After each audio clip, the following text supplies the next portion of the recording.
नमस्कार, आप सभी देख रहे हो द ईस्टर्न टुडे न्यूज़ और मैं किशोर आज आपको मेरी series the pride of Changlang में मेरे दूसरे गेस्ट से मिलवाने जा रहा हूं, जो बोरदुमसा के ही निवासी है, जिन्होंने अपने करियर एक टीचर के रूप से शुरू किया और बाद में प्रिंसिपल बनी और आज नामसाई ज़िले के डीडीएससी के पोस्ट पर नियुक्त है। तो आइए हम स्वागत करते हैं हमारे आज के गेस्ट को, नन अदर देन मैडम कोइंग सामोन उम्बन जी का। आइए वेलकम करते हैं। नमस्कार मैडम। नमस्कार, आप सभी को नमस्कार। मेरा नाम कोइंग सामोन उम्बोन है। मैं डीडीएससी नामसाई में नियुक्त हूँ। डीडीएससी का मतलब deputy director of school education, और मेरा अभी सर्विस 34 इयर्स हो गए हैं। और मैं बेसिकली टीचर हूँ और मुझे पढ़ाते हुए अच्छा लगता है, लेकिन अभी मेरा बहुत सर्विस लैंक हो गए हैं और प्रमोशन भी हुआ है, जिसका वजह से मैं अभी डिप्टी डायरेक्टर बन के सारा डिस्ट्रिक्ट को देखती हूँ और बहुत अच्छा लगता है। तो मेरा पहला सवाल मैडम से है कि उन्होंने अपना स्कूलिंग चाइल्डहुड स्कूलिंग कहाँ से की है? मेरा जो स्कूलिंग है मैं government high secondary school Bordumsa है अभी, लेकिन उस ज़माने में वो एक मिडिल स्कूल थे। तो उसमें जो हेडमास्टर है वो नोबेल सिंह बोल के थे। तो हम लोग गुजू से आते थे। गुजू 3 किलोमीटर होता है बोरदुमसा से, तो हम लोग पैदल चल के जाते थे। उस समय मेरा उम्र 6 साल का था, तो मैं उस समय 3 किलोमीटर पैदल चल के स्कूल में पढ़ते थे और दिन भर रहते थे। शाम को 9 बजे से हम लोग 3 बजे तक स्कूलिंग करते थे। Okay ma'am. तो मैडम आपके ज़माने में कष्ट था, आप लोग खुद चल के आती थी गोजू से बोरदुमसा तक। तो मैडम अभी आपने स्कूलिंग यहाँ से की बोरदुमसा से, उसके बाद मैडम आपका ग्रेजुएशन आपने कहाँ से की? और मैं क्लास 10 ये government high secondary school Bordumsa से किया हूँ। उस समय में क्लास 10 तक था तो हाई स्कूल कहे जाते थे। फिर हम मियाओ में 11-12 पढ़ने के लिए गया और एग्ज़ाम भी हम लोग वहाँ में ही क्लास 10 का दिया था। तो उसमें से हम लोग 23 स्टूडेंट में हम लोग 3 स्टूडेंट पास हुआ, उसमें मैं भी थी।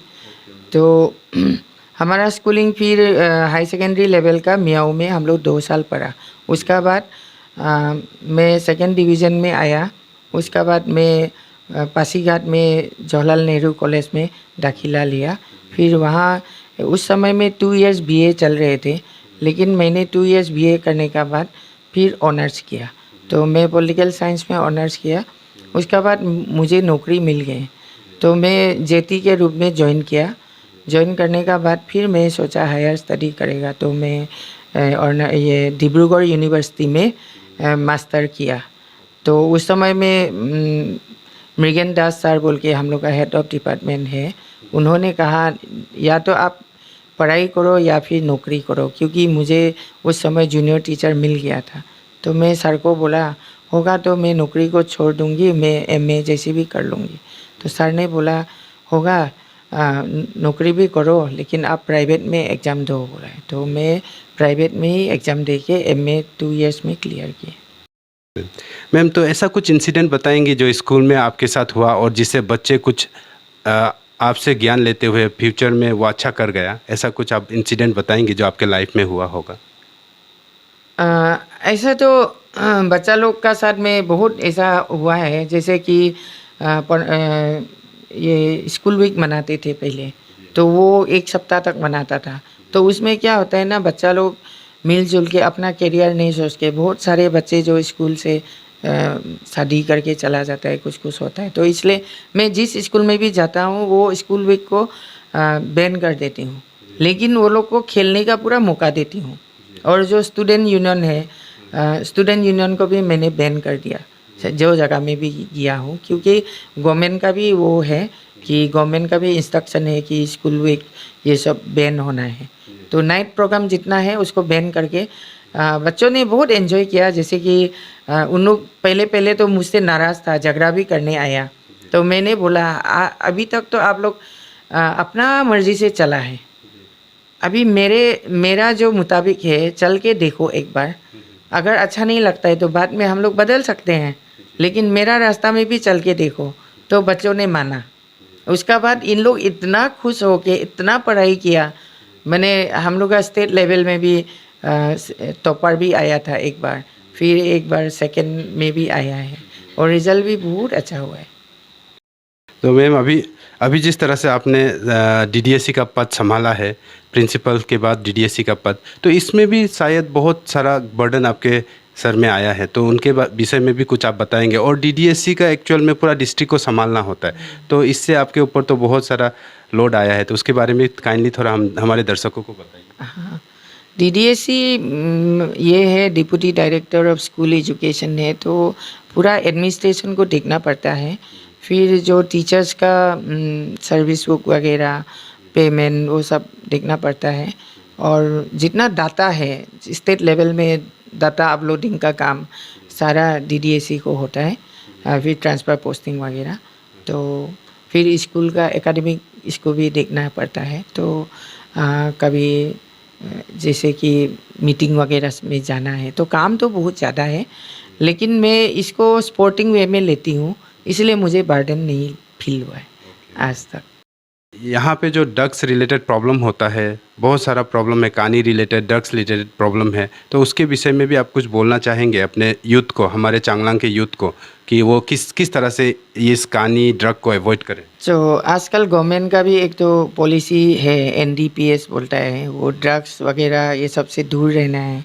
सही में वो ड्रग्स बहुत ख़राब है। जैसे सादा है, सादा तंबाकू तो सबसे ज़्यादा ख़राब है। वो बीड़ी सिगरेट जितना बीमार है वो तंबाकू से बीमार ज़्यादा होता है, और मरता भी तंबाकू का रिलेटेड ज़्यादा मरता है, कैंसर होता है ये सब। फिर ड्रग्स है, ड्रग्स तो आदमी को पूरा बर्बाद कर देता है, मिट्टी ख़त्म हो जाता है, ज़मीन ख़त्म हो जाता है, घर में माँ पिताजी भाई बहन सबका फ्यूचर बर्बाद कर देता है।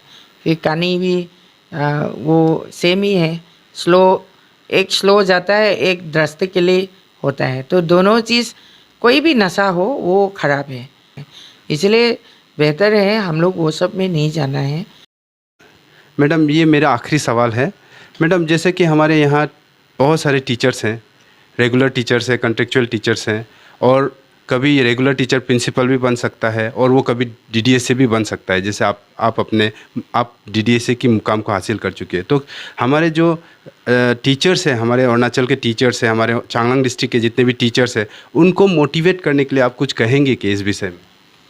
सबसे पहले बात तो है, टीचर होना ही बहुत ही पुण्यवान काम है, पुण्य काम है, क्योंकि आप टीचिंग करने के लिए मिल रहे हैं। दुनिया में इससे इतना ग्रेजुएट है, इतना पोस्ट ग्रेजुएट है, उन लोग टीचिंग जॉब ढूंढता है फिर भी नहीं मिलता है। तो आपको तो टीचिंग जॉब मिला है, वो इतना हम किसी को ज्ञान देगा, सबसे बड़ा दान तो ज्ञान दान है। तो ये पद में रह के कभी निराश नहीं होना है।